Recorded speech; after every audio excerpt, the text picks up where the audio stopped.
Bonjour à toutes et bonjour à tous. On se retrouve aujourd'hui, une franchise, un pic, et aujourd'hui on s'occupe de la division AFC Sud. On commence tout de suite avec les Jaguars de Jacksonville. Et évidemment, vous vous en doutez, on va parler de qui? On va parler du premier choix de la draft, on va parler de Travon Walker. Travon Walker, ce choix qui a fait tant polémique, qui continue à le faire. Vous êtes à peu près, allez, on va dire 95% à détester ce choix, à penser que c'est vraiment une grosse connerie. C'est possible. Travon Walker, j'en ai déjà pas mal parlé, notamment sur la vidéo Les 3 questions essentielles avant la draft. Une vidéo postée donc le 28 avril, le jour de la draft, juste avant la draft. J'expliquais pourquoi il avait un profil qui plaisait au general manager. Donc du coup, je ne vais pas du tout répéter cela. On va se concentrer sur Travon Walker, mais avant ça, on va faire une petite parenthèse. Pourquoi Travon Walker plutôt que Hutchinson ou Thibodeau? C'est-à-dire que d'ores et déjà, j'élimine le poste de tackle offensif. Pourquoi? Parce qu'en fait, Cam Robinson, s'ils l'ont tagué et prolongé donc pour cette année, c'est pas comme ça, c'est pas le fruit du hasard. Cam Robinson, il est arrivé à maturité apparemment, en tout cas en 2021, il a fait la meilleure saison de sa carrière. Voilà un tackle offensif qui devait protéger un quarterback rookie. Il a concédé 2 sacs, 4 pénalités. Voilà, donc ne vous en déplaise parce que là aussi 95% d'entre vous, vous détestez Cam Robinson, vous trouvez qu'il est pourri. Écoutez, quand on voit la saison qu'il a fait en 2021, je sais, vous n'êtes pas nombreux à avoir regardé les matchs des Jaguars, mais donc du coup vous avez raté que Cam Robinson a fait une saison excellente. Donc du coup, pas de tackle offensif, ok, Jawan Taylor à droite, il est tout pourri, mais bon, écoutez, on va voir, il y a Brandon Scherf qui va jouer à ses côtés, ça va sans doute le solidifier, l'améliorer un petit peu, on espère. On n'oublie pas non plus, ceux qui suivent le football universitaire, que Walker Little était un tackle extraordinaire, qui a eu de gros problèmes de blessures, c'est vraiment ça le souci, mais il était en bonne santé. L'année dernière, il a montré déjà de bonnes choses. Moi, ça ne m'étonnerait pas qu'aucun entraînement, ils prennent le poste de tackle droit. On referme la parenthèse, on y va sur Travon Walker. Donc je vais pas répéter pourquoi il prête aux franchises, etc. Et comme je l'avais expliqué, c'est pas juste parce qu'il court vite, il saute haut, c'est un monstre athlétique. Non, c'est pas par rapport à ça, c'est plutôt par rapport au general manager, à ce qu'ils ont eu l'habitude de faire dans le passé, aux joueurs qu'ils ont connus. Et Travon Walker leur rappelle certains de ces bons joueurs. Les Jaguars ont donc pris Travon Walker, plutôt qu'un Hutchinson, plutôt qu'un Thibodeau. Pourquoi? À mon avis, c'est surtout par rapport au système. Je suis pas en train de dire que Hutchinson n'aurait pas été bon dans leur système, que Thibodeau n'aurait pas été bon dans leur système, ce sont deux très bons joueurs. Je dis juste quel est leur système défensif. Le coordinateur défensif, il s'appelle Mike Caldwell. Il vient d'où ce gars-là? Il vient de Tampa Bay avec qui il a remporté un Super Bowl. Qu'est-ce qu'il faisait dans son système défensif? Déjà, il avait 2 super linebackers, Lavonte David et Devin White. Donc à mon avis, c'est pas un hasard s'ils ont pris Devin Lloyd lors du premier tour de la draft. Ils avaient déjà signé Foye Oluokun des Falcons, donc du coup, hop, ils reconstituent un super duo de linebackers. Non, je n'oublie pas Chad Mouma, mais Chad Mouma, franchement, c'est parce que c'était vraiment une opportunité. Le gars était encore disponible, c'était un petit peu étonnant, ils se sont dit on le prend et ils ont eu raison. Du coup, ils ont 3 linebackers qui sont très bons et 3 linebackers qui sont très complémentaires. Une machine à plaquer, un gars très pénétrant et un gars super bon en couverture. Ils ont bien fait. Mais voilà, Michael Well, du coup, il avait 2 super linebackers. À Tampa Bay, il va pouvoir reproduire les mêmes schémas avec ses linebackers à Jacksonville, avec notamment Devin Lloyd et Olo Okun. Dans son système, à Tampa Bay, il avait également un pass rusher très fluide qui débordait depuis l'extérieur, c'était Shaquille Barrett. Là, du coup, il va avoir Josh Allen. Donc, du coup, il va pouvoir lui assigner le même rôle. Bon, et Travon Walker, quand c'est qu'on en parle? Voilà, on en parle maintenant. À Tampa Bay, il avait également Jason Pierre-Paul. Écoutez, je sais pas, comparer Jason Pierre-Paul, Travon Walker, ouais, a priori, c'est 2 gars qui ont le même gabarit. C'est 2 gars qui ont des qualités athlétiques évidentes. Il était utilisé comment, Jason Pierre-Paul, à Tampa Bay? Il était utilisé en 3 techniques. Il était utilisé en 5 techniques, c'est-à-dire face au tackle. Il était parfois utilisé en 6 ou 7 techniques, c'est-à-dire face à un tight end s'il y en avait un, ou à l'extérieur du tackle. Il était utilisé comment, Travon Walker à Georgia? De 3 à 5, 6 techniques. Donc du coup, Mike Adwell, qu'est-ce qu'il fait? Il avait déjà son Shaquille Barrett avec Josh Allen. Il lui manquait quoi? Il lui manquait son JPP. Du coup, maintenant il a Travon Walker. Parce que vous croyez quoi? Vous croyez qu'un coordinateur défensif qui arrive pour sa première saison, il va improviser, il va dire ah tiens, je vais tenter des choses, on verra bien comment ça se passe. Le gars, il a quand même besoin de se reposer sur ses certitudes, sur ce qu'il a déjà réalisé de bien. Donc du coup, il a besoin de joueurs similaires. D'ailleurs, souvent, on voit qu'il y a un changement d'entraîneur ou de coordinateur. Souvent, ils font venir des joueurs qu'ils connaissent. Pourquoi? Et ils connaissent tous les joueurs, ces mecs-là. S'ils en font venir certains avec qui ils ont déjà bossé, on le voit tout le temps. On le voit par exemple aux Raiders, qui font venir plein des Patriotes, et ainsi de suite.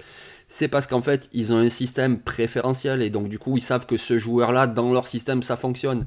Bah là, du coup, c'est pas un joueur de Tampa Bay qui arrive, mais il draft Travon Walker et Mike Caldwell. Du coup, il va avoir son Jason Pierre-Paul. Et comment il utilisait Jason Pierre-Paul et Shaquille Barrett à Tampa Bay? Très très souvent, on le voyait, il les mettait du même côté du terrain. Du même côté du terrain. Voilà pourquoi aussi Travon Walker, parce que beaucoup disent, et ils ont peut-être raison, pourquoi ne pas avoir pris un Aidan Hutchinson, on aurait pu mettre d'un côté Josh Allen, de l'autre côté Aidan Hutchinson, avoir les deux pass rushers, etc. Mais en fait, ce dont avait vraiment besoin Michael Dwell, c'est de mettre un joueur aux côtés de Josh Allen. Parce qu'à Tampa Bay, c'est ce qu'il faisait. Jason Pierre-Paul et Shaquille Barrett étaient alignés très souvent du même côté. Très souvent du même côté. Pourquoi? Parce que ce sont deux joueurs complémentaires. La vitesse de l'un profitait à la puissance de l'autre. La puissance de l'un, plus à l'intérieur, profitait pour la vitesse de l'autre. Et ainsi de suite, ça créait vraiment des match-ups favorables sur un côté de la défense. Donc du coup, là, moi je serais vraiment pas étonné de voir très très souvent dans la défense des Jaguars, Travon Walker et Josh Allen alignés du même côté. Et puis il y a qui? Il y a Devin Lloyd. Devin Lloyd, c'est pas un pass rusher, on est bien d'accord, mais Devin Lloyd, vous avez vu, ses stats de plaquage pour perte. Ce gars-là, c'est vraiment un pénétrant. C'est quelqu'un qui vraiment agresse, qui vraiment transperce la ligne d'engagement. Donc du coup, même si c'est pas un vrai pass rusher, il sera plus utilisé en blitz pour traverser, comme il le faisait avec Devin White. Mais d'un côté, tu vas avoir Devin Lloyd, et de l'autre côté, tu as Travon Walker légèrement plus à l'intérieur de Josh Allen. Et là, tu crées des match-ups favorables. Travon Walker, ça sera un bon choix, un mauvais choix, un meilleur joueur que Hutchinson, un moins bon joueur. Écoutez, j'en sais rien, vous non plus, vous n'en savez rien. Déjà, on va laisser passer cette saison, on pourra déjà établir un premier constat. Évidemment, on attendra encore au moins 2 ans, peut-être 3, pour vraiment tirer un bilan. Super choix, Travon Walker, bust total, on verra bien. En tout cas, voilà pourquoi aussi ils ont pris Travon Walker, parce qu'un système défensif, c'est vraiment la priorité. Tu ne prends pas un joueur ou un autre, tu as un système et il faut que ça fonctionne dans ton système. Et ça vaut également pour les receveurs, également pour les cornerbacks. Pourquoi certaines équipes prennent plutôt des cornerbacks qui sont très grands? Pourquoi d'autres prennent plutôt des cornerbacks qui sont plus petits mais plus rapides? C'est toujours pareil, c'est le système. Et donc là, par rapport au système des Jaguars, de Michael Dwell, du coup, Travon Walker, moi ça me paraît un choix sensé. Après, on verra. Deuxième équipe, Indianapolis Colts. Quel choix? Vous vous en doutez. Le choix qui fait polémique. Le Titan Jelani Woods au 3e tour.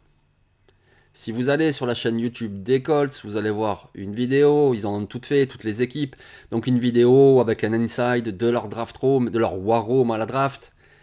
Et donc là, voilà, ce qui se passe, c'est que quand il arrive leur choix, leur premier choix, donc au second tour, il y a Chris Ballard, le manager, qui regarde Frank Reich, l'entraîneur, et il lui pose la question, il lui dit alors, qu'est-ce qu'on fait, Pierce ou Woods? Parce que voilà, c'était les deux cibles en fait des Colts identifiés. Ils avaient déjà identifié ces deux joueurs-là. Ils voulaient ces deux joueurs-là, le receveur Alec Pierce et le Titan Jelani Woods. Et Frank Reich répond c'est 50-50 pour moi, vraiment, les deux, vraiment, j'adore et tout, etc. Et donc, du coup, voilà, vous regardez la vidéo et vous voyez qu'ils sont surpris et très contents, après avoir pris Alec Pierce, le receveur, au second tour, de voir que Jelani Woods est toujours disponible au 3e. Donc, du coup, ils font quoi? Ils foncent dessus et ils le prennent. Pourquoi Jelani Woods il fait polémique?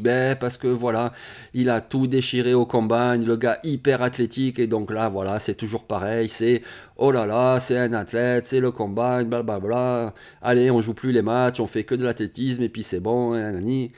Ouais, si vous voulez, si vous voulez. Après Jelani Woods quand même en 2021, il a catché 8 touchdowns.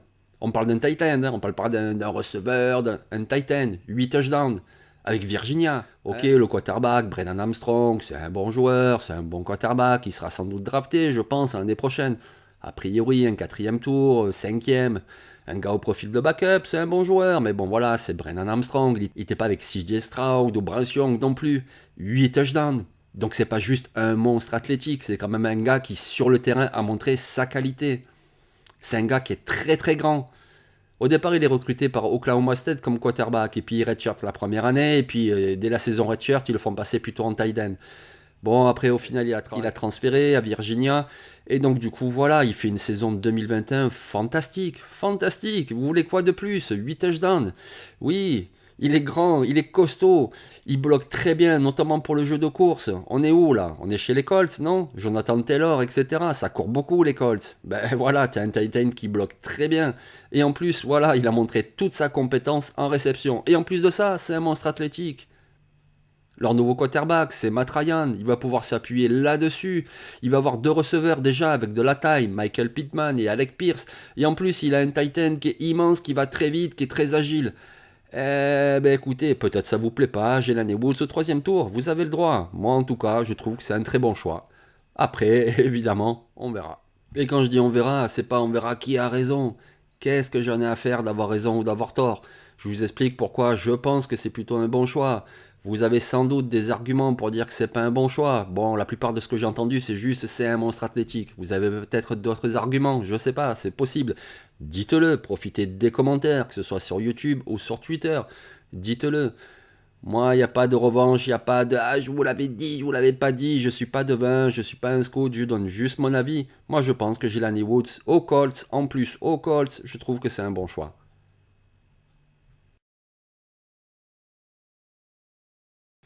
Troisième équipe, les Texans de Houston. On va parler de quel choix? On va parler du choix de Jalen Pitre au début du second tour, le joueur de Baylor.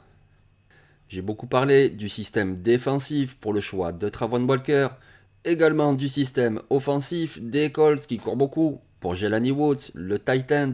Ben, je vais pas vous surprendre, on va encore parler du système défensif, le système. Regardez la saison de 2021 des Texans. Eh bien écoutez, quand on regarde comment Lovie Smith, qui était le coordinateur défensif, qui désormais est le coach principal, comment il organisait sa défense, eh bien en fait, la plupart du temps, il jouait en 3-2-6. 3 hommes sur la ligne défensive, 2 linebackers et 6 arrières défensifs. Le joueur le plus utilisé, c'était Desmond King. Desmond King, vous le connaissez, c'est pas un cornerback, alors il est listé cornerback, mais c'est plus un gars qui joue un peu de partout, entre l'extérieur, le slot, le safety, il faisait vraiment de tout. Il a fait comme ça depuis le début de sa carrière, notamment aux Chargers, avec les Texans, c'est pareil. Et là, il fera exactement la même chose dans sa nouvelle équipe. Desmond King n'est plus là. Il fallait donc le remplacer et on fait quoi? Eh bien, on prend un joueur qui est pareil, qui est extrêmement polyvalent. Jalen Pitre, un joueur hyper polyvalent. C'est un monstre en plaquage pour perte, c'est-à-dire que pour les blitz, il est très très fort. Les blitz, c'est quoi? C'est vraiment aller en pénétration, profiter du travail devant lui pour occuper les gaps et s'infiltrer pour aller plaquer un quarterback ou pour aller stopper un coureur avant même que celui-ci ne franchisse la ligne d'engagement. Il est excellent là-dessus. Pourquoi? Parce que c'est un athlète, il a de la vitesse, il a du gabarit et il est très intelligent. Vraiment un QI football très développé. En plus de ça, il est vraiment pas mauvais du tout en couverture. Donc voilà la nouvelle pièce sur l'échiquier défensif de Lovie Smith. Il va s'en servir un petit peu de partout. Je suis pas un monstre en échec, je peux pas vous dire si ça ressemble plus à un cheval ou à une tour ou à un fou. Mais en tout cas voilà, Lovie Smith va vraiment l'utiliser de diverses façons. Et c'est pour ça que Jalen Pitre vraiment, en plus au Texans, c'est un choix excellent. Parce que encore une fois, en 2022, Lovie Smith va jouer avec beaucoup d'arrière défensifs. Il en a besoin. Il a besoin que certains soient très polyvalents. Évidemment, il va avoir deux corners, notamment ils ont pris Derek Stingley. Mais ensuite, voilà, il va faire bouger ses joueurs parce que c'est ça aussi une défense. C'est surprendre l'adversaire. C'est pas juste on aligne sur le papier comme ça, on va dire c'est du 4, 3, 4 et puis non, ça bouge dans tous les sens. C'est ce qu'il faut faire. Et quand un joueur comme Jalen Pitre, comme il avait Desmond King, eh ben du coup, c'est exactement ce qu'il va faire. Du coup, Jalen Pitre, c'était vraiment le choix dont je voulais parler sur la draft des Texans. Très bonne draft en général, beaucoup de bons joueurs, mais ce Jalen Pitre au Texans avec Lovie Smith, bah.